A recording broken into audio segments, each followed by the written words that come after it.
Pancing emosi oknum pengungsi Rohingya diduga BAB sembarangan ditambak, diusir.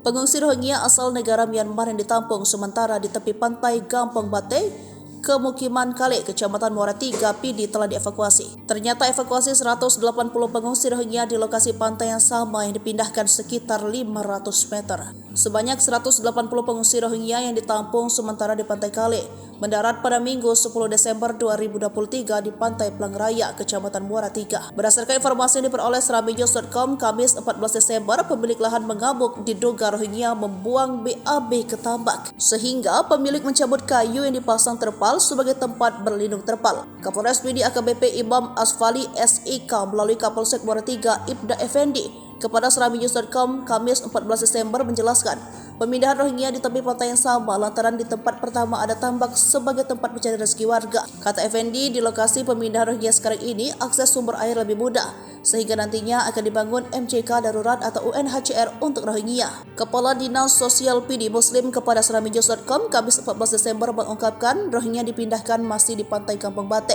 Saat dipindahkan, pemilik tambak sempat marah karena membuang BAB sembarangan. Menurutnya belum ada tempat untuk evakuasi Rohingya sehingga Pemkab belum bisa mengevakuasi Rohingya.